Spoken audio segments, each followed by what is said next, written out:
오늘 같이 나눌 말씀은 창세기 28장 10절에서 22절까지 말씀입니다. 제가 봉독하겠습니다.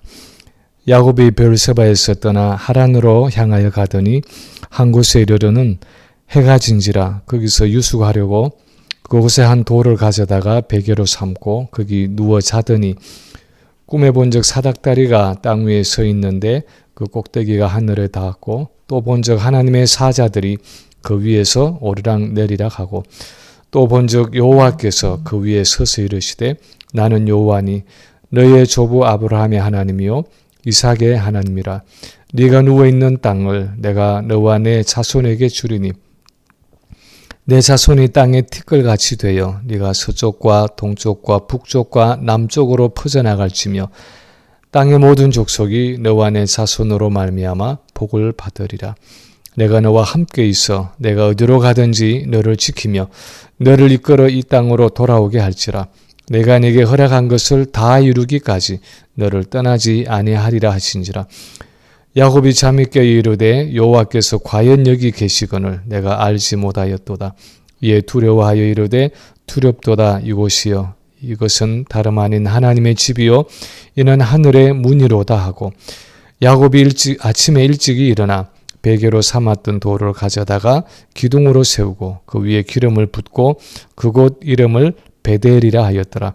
이 성의 옛 이름은 루스더라. 야곱이 서운하여 이르되 하나님이 나와 함께 계셔서 내가 가는 이 길에서 나를 지키시고 먹을 떡과 입을 옷을 주시어 내가 평안히 아버지 집으로 돌아가게 하시오면 여호와께서 나의 하나님이 되실 것이요 내가 기둥으로 세운 이 돌이 하나님의 집이 될 것이요 하나님께서 내게 주신 모든 것에서 10분의 1을 내가 반드시 하나님께 드리겠나이다 하였더라. 아멘.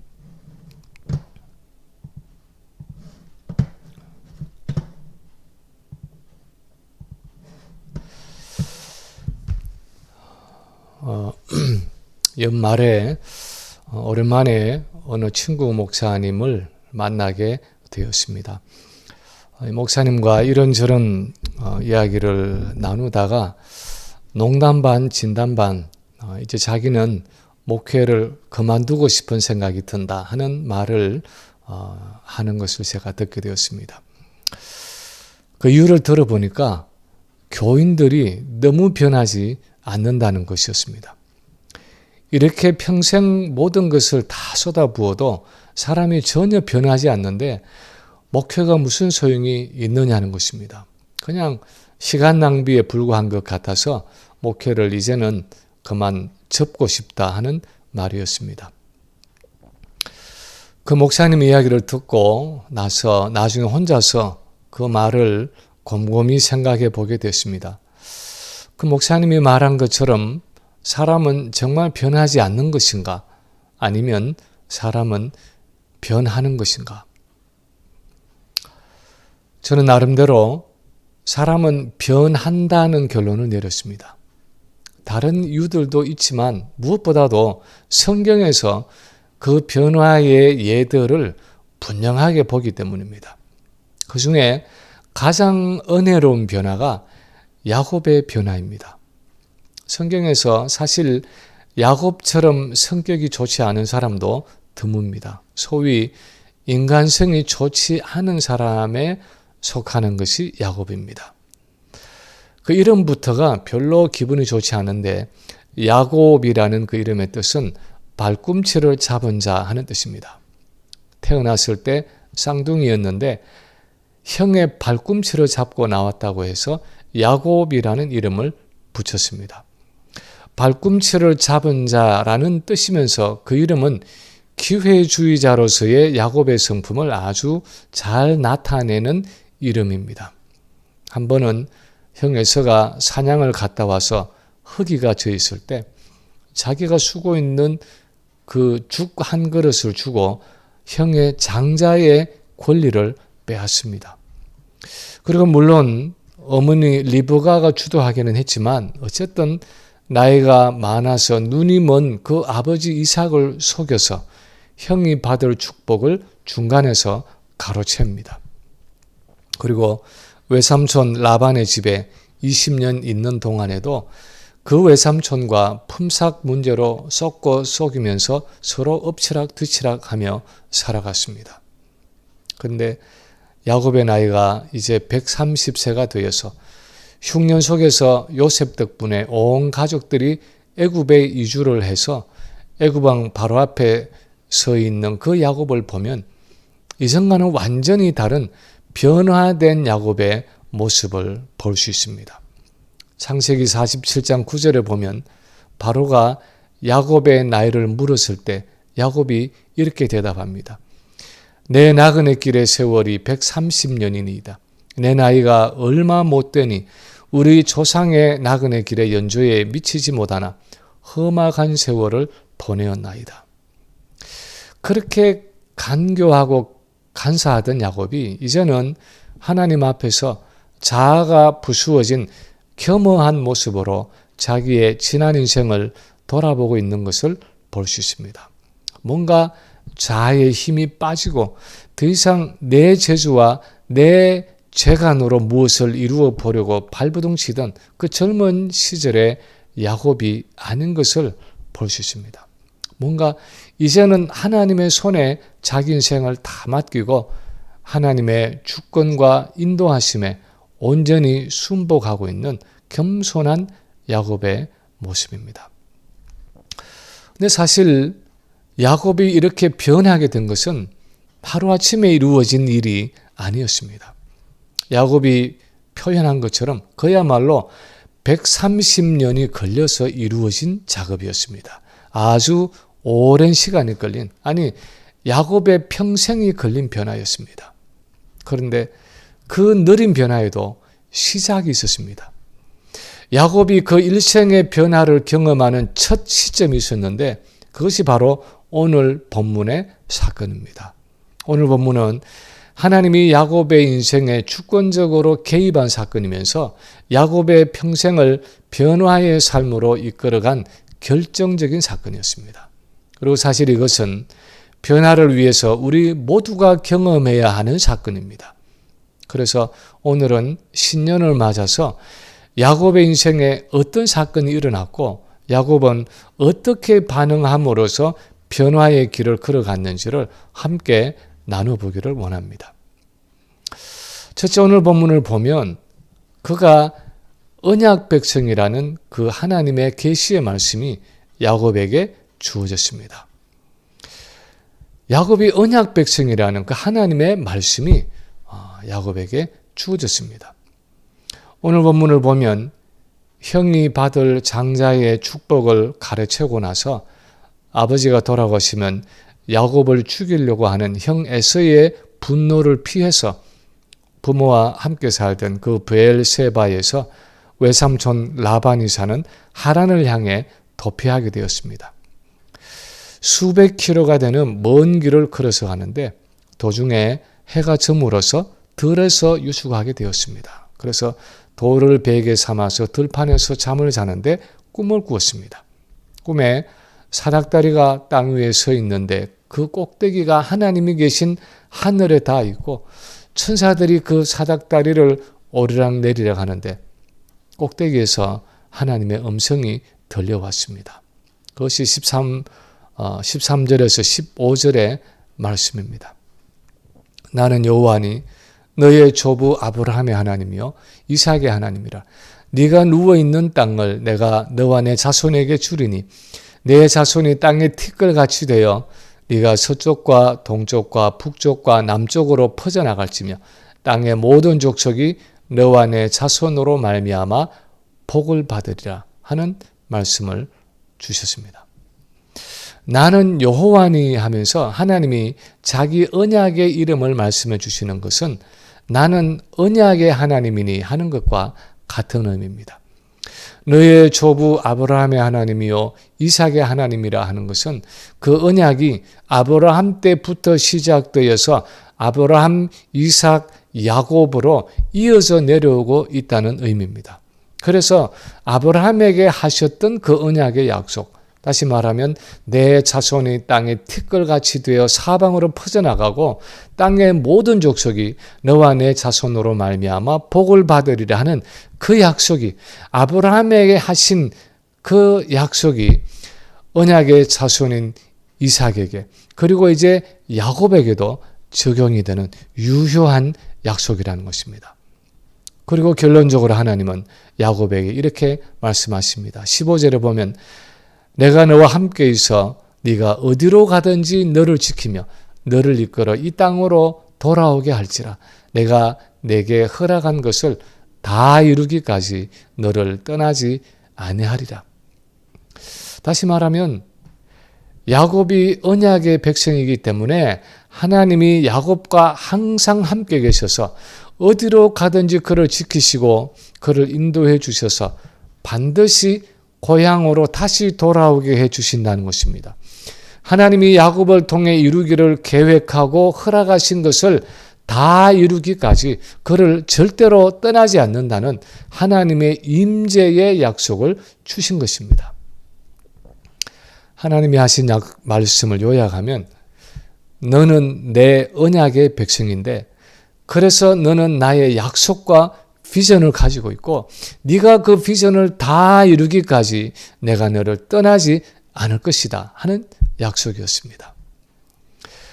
그리고 우리가 야곱의 일생을 통해서 이미 아는 것처럼 호롤단신 보따리 하나 메고 외삼촌 집에 들어간 야곱은 그곳에서 두 아내를 얻고 두 아내와 그 몸종들을 통해서 12명의 아들을 낳고 그 12명의 아들이 이스라엘의 12지파가 된다는 것을 우리가 잘 알고 있습니다.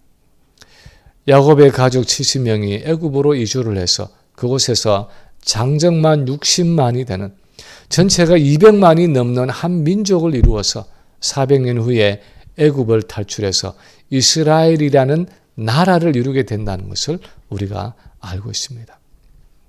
인류의 구원을 위한 그 하나님의 계획을 다 이루기까지 하나님은 야곱을 떠나지 않으셨습니다.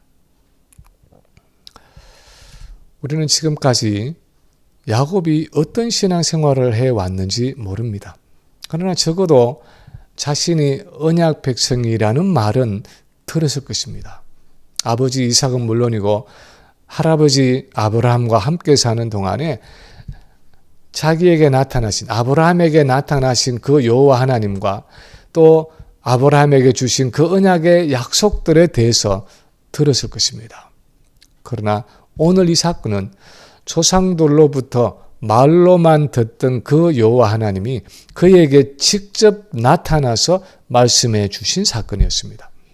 하나님이 야곱과 1대1로 대면하셔서 너는 내 언약 백성이고 언약의 약속을 가지고 있고 그래서 내가 너와 항상 함께 있다 하면서 그의 임재를, 그분의 임재를 나타내 보여주신 사건이었습니다. 오늘날 우리에게도 마찬가지입니다. 사람은 변할까요? 변하지 않을까요? 하는 그 질문의 답은 그 사람이 정말 언약의 하나님을 1대1로 만나느냐 만나지 못하느냐에 달려있다고 말할 수 있습니다. 많은 사람들이 그냥 하나님께 대해서 들은 지식으로 살아갑니다. 부모에게서 듣고 선생님에게 듣고 목사에게서 들은 하나님에 대한 지식을 가지고 그냥 교회 생활을 하는 경우가 많습니다. 그런데 한 번도 하나님을 1대1로 대면한 적이 없는 사람이 있습니다. 성경 말씀을 통해서든 기도 가운데서든 아니면 생활의 어떤 사건들 속에서든 이 언약의 하나님을 1대1로 만나보지 못한 사람들이 있습니다. 하나님이 그냥 추상적이고 이론적인 존재로 우주를 창조한 어떤 절대자로 옥황상제 같이 저 높은 곳에서 세상을 다스리는 어떤 신으로 그냥 막연하게 하나님을 생각하는 그리스도인들이 있습니다.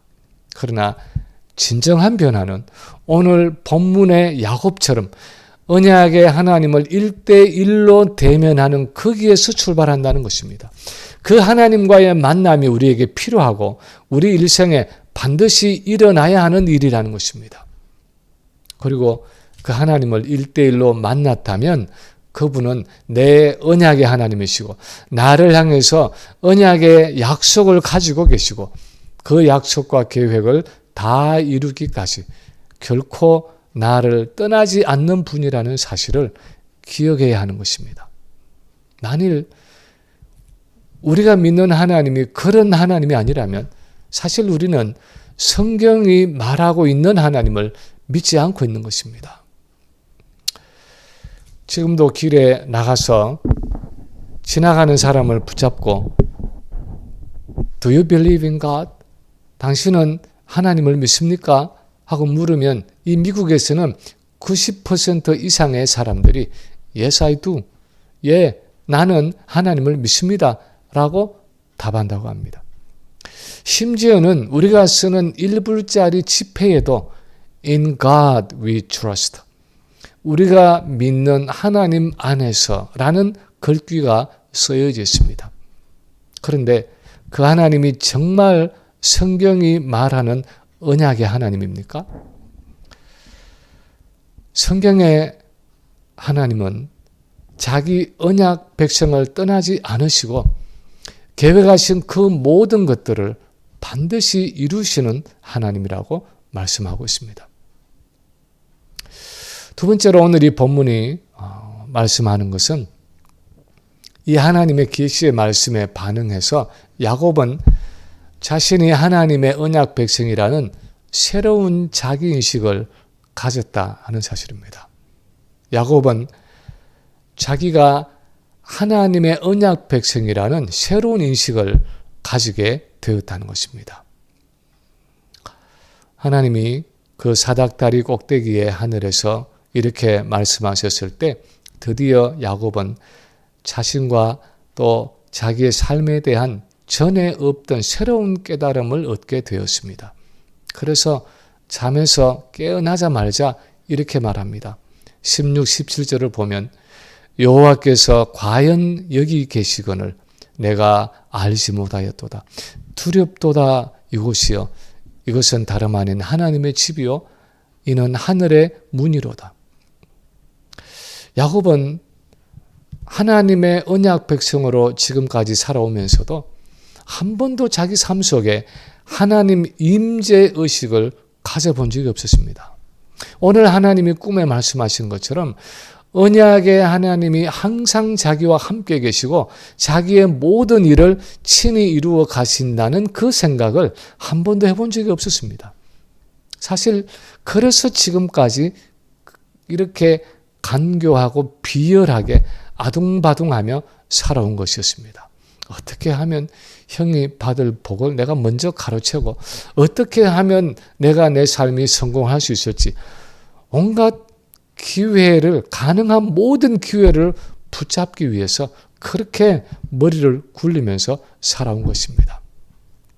마치 부모 없는 고아가 혼자서 살아남기 위해서 수단과 방법을 가리지 않고 자기 생존을 위해서 싸우듯이 야곱은 결국 하나님이 없는 고아 멘탈리티를 가지고 하나님 없는 이 고아 멘탈리티를 가지고 나의 생존을 위해서 고군분투하면서 혼자서 외롭게 싸워가는 삶을 살아왔습니다. 그것이 지금까지의 그 야곱의 삶의 방식이었습니다. 그런데 오늘 하나님이 하신 말씀은 야곱에게는 굉장히 충격적인 말씀이었습니다. 지금까지 자기가 생각하고 살아왔던 방식이 얼마나 잘못되었는지를 깨닫게 하는 말씀이었습니다. 여호와가 할아버지와 아버지의 언약의 하나님이실 뿐 아니라 바로 자기의 언약의 하나님이라는 것입니다. 그리고 자기에게도 그 언약의 약속과 비전이 있다는 것입니다. 자기에게도 언약 백성으로서 하나님이 가지신 계획이 있다는 것입니다. 그래서 그 계획과 약속이 다 이루어지기까지 하나님은 결코 자기를 떠나지 않는다는 것입니다. 자기 자신과 또 자기 삶에 대한 이런 야곱의 깨달음은 그에게 하나님 임재 의식을 가져왔습니다. 언약 백성인 내게 하나님이 함께 계시는구나. 나 혼자인 줄 알고 외롭게 또 쓸쓸하게 누워서 자던 이 들판에 하나님이 함께 계셨구나. 이곳이 바로 하나님의 임재가 있는 성전이구나. 하늘의 문이구나 하면서 전에 없던 새로운 하나님 임재의식을 가지게 되었습니다. 그래서 16, 17절에 보면 여호와께서 과연 여기 계시거늘 내가 알지 못하였도다. 두렵도다 이곳이여. 이곳은 다름 아닌 하나님의 집이요 이는 하늘의 문이로다 하고 고백하고 있는 것입니다. 우리 언약 백성의 삶에 변화가 있기 위해서 반드시 필요한 것은 내 삶 속에 하나님 임재의식입니다. 언약 백성인 내게 하나님이 항상 함께 계신다 하는 의식입니다. 그분은 항상 내 삶 속에 임재해 계시고 거하시고 두루 행하고 계신다는 사실입니다. 그래서 내가 알기도 전에 벌써 오래전부터 나의 삶을 계획하시고 인도하시고 주도해 오시고 모든 것들을 주장해 오셨다는 사실입니다. 그래서 헨리 블랙가비가 쓴 하나님을 경험하는 삶의 그 제1원리를 보면 하나님은 항상 우리 주위에 일하고 계신다 하는 사실이었습니다. 하나님이 80세의 모세를 불러서 일하시기 전에 이미 오래전부터 모세의 삶에 개입하셔서 바로의 핍박을 통해서 갈대상자 속에 모세가 담겨져서 나일강에 버려지게 하시고 바로 그때 바로의 공주를 보내서 모세를 발견하게 하시고 모세의 어머니를 유모로 삼아서 어린 시절을 보내면서 여호와 하나님에 대한 믿음을 가지게 하시고 바로의 왕궁에서 나중에 보내져서 애굽의 왕자로 교육받게 하시고 그리고는 사람을 죽이고는 미디안으로 쫓겨가서 40년간을 그 미디안 광야를 미리 공부하게 하시고 드디어 때가 되었을 때에 그를 불러서 200만이 되는 거대한 민족의 대이동을 맡기신 것입니다. 하나님은 이미 오래전부터 모세의 삶 속에 역사하고 계셨습니다.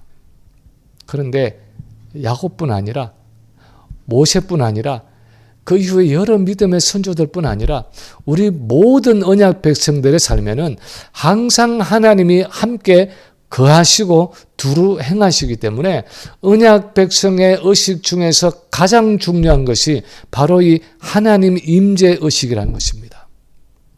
모세를 이은 여호수아의 삶에도 그랬고 광야의 이스라엘 백성들에도 그랬고 가나안에 정착한 이스라엘 백성들의 삶에도 그랬고 하나님이 자기 언약 백성들에게 가장 원하셨던 것이 바로 이 하나님 임재 의식이었습니다.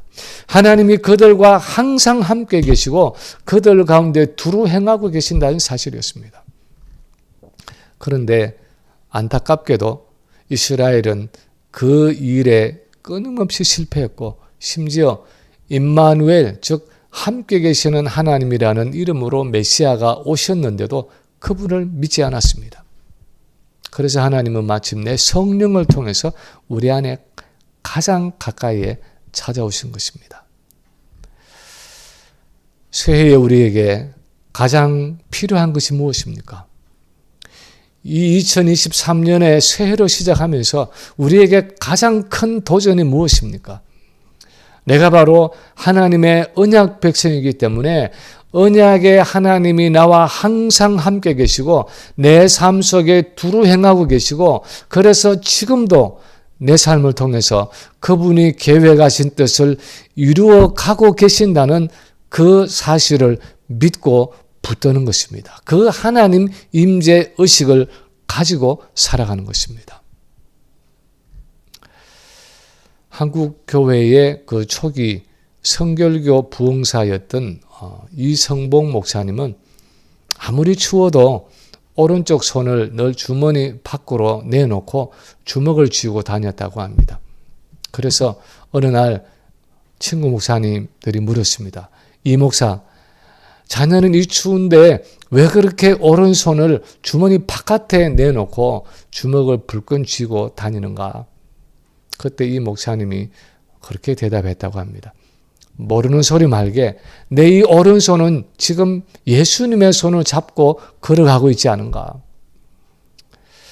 내 오른손은 예수님의 손을 잡고 매일 매 순간을 걸어가는 그런 하나님의 임재 의식 속에 이분은 살아간다는 것입니다. 우리는 새해에 내가 이런 예수님의 손을 잡고 매일 걸어가고 있다는 하나님 임재 의식을 가지고 내 개인과 내 가정과 우리 교회에 항상 함께 하시는 그 하나님의 존재를, 그 하나님의 임재를 인정하며 살아가야 하는 것입니다. 세 번째로 야곱에게는 언약 백성으로서의 성별과 헌신이 있었습니다. 야곱에게는 언약 백성으로서의 마땅히 있어야 할 그 성별과 헌신이 있었다는 것입니다. 오늘 본문을 보면 야곱은 자기에게 나타난 언약의 하나님에 대해서 그냥 머리로만 깨닫고 말로만 고백하고 끝난 것이 아니었습니다. 18절에 보면 야곱은 밤 동안에 자기가 베고 잤던 그 돌을 가져다가 기둥으로 세우고 거기에 기름을 부어서 성별하고 그곳 이름을 베델, 즉 하나님의 집이라고 불렀습니다.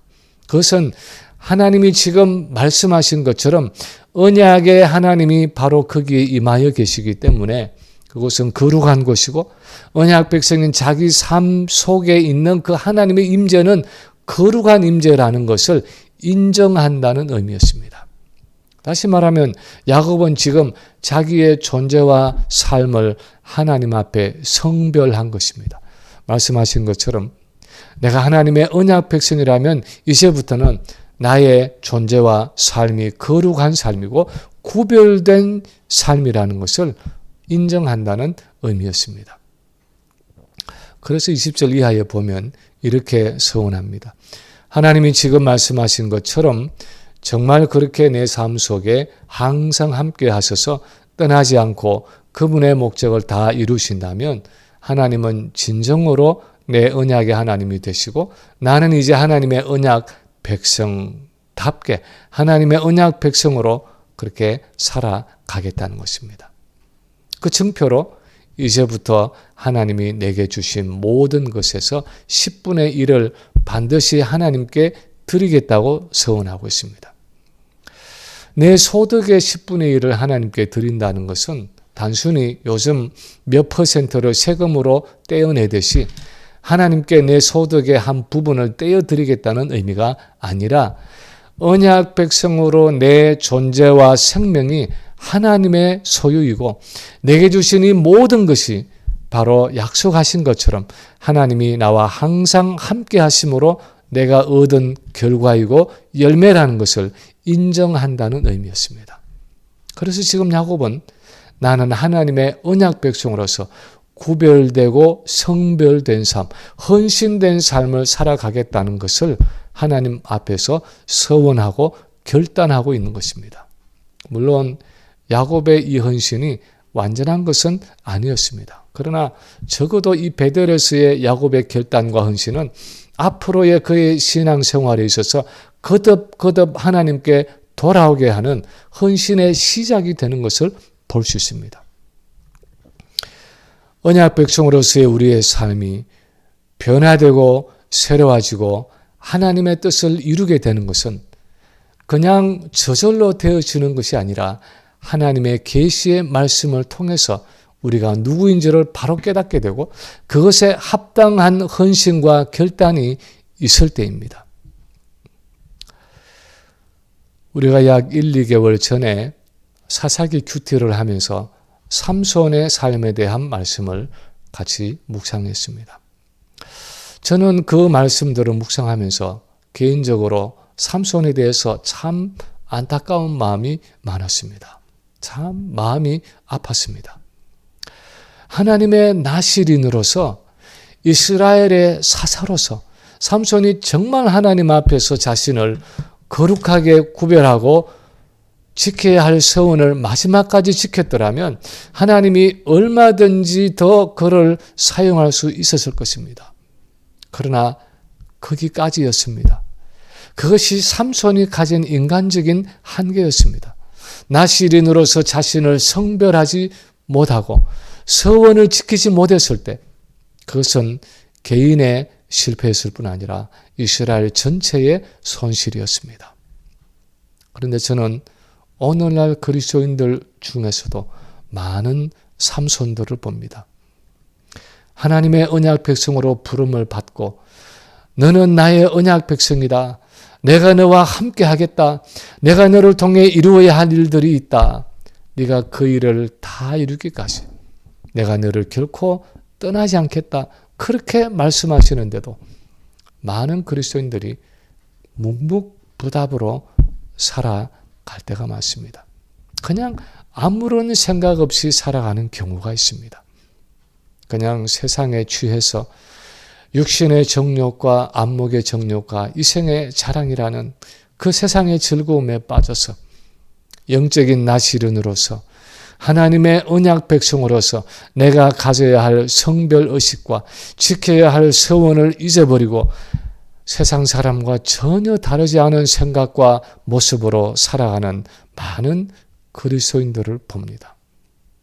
그냥 죽으면 천국에 가겠지 하는 그 신랄 같은 희망 하나 붙들고 단순히 그냥 교회 생활을 하고 있는 많은 그리스도인들을 봅니다. 그러나 오늘 우리가 이 야곱의 삶을 통해서 보아야 하는 것은 우리의 변화는, 우리 언약 백성의 영적인 부흥은, 우리의 영적인 승리는 본문의 야곱처럼 내가 언약 백성임을 자각하고 하나님의 임재 앞에서 나 자신을 거룩하게 구별하고 성별하고 자신을 헌신함으로써 시작된다는 것입니다.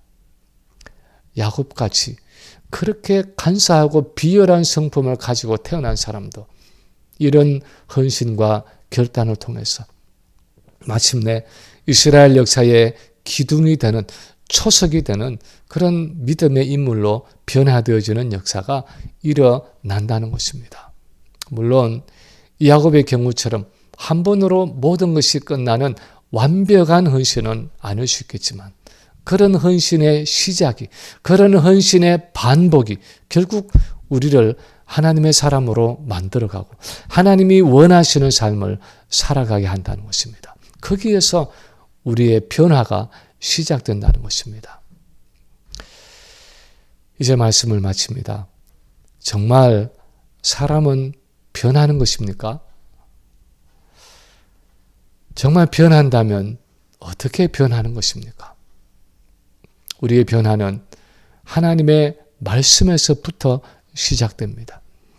우리가 하나님의 언약 백성이라고 말씀하시는 하나님의 계시의 말씀에서부터 시작됩니다. 그리고 그 말씀에 반응함으로 가시는 하나님 임재 의식이 우리의 생각을 바꾸고 우리의 삶을 바꾸어 갑니다. 더 이상 이 세상에 속해서 세상에 취해서 살아가는 삶이 아니라 하나님의 나라를 위해서 구별되고 하나님의 목적을 위해서 성별된 사람이요 삶이라는 것을 알고 그렇게 거룩하게 나를 구별하고 하나님 앞에 지켜야 할 서원을 따라 살아갈 때 하나님이 우리의 삶 속에 역사하셔서 그분의 뜻을 이루어 가시는 것입니다. 교회도 마찬가지입니다. 교회는 어떻게 변하는 것입니까?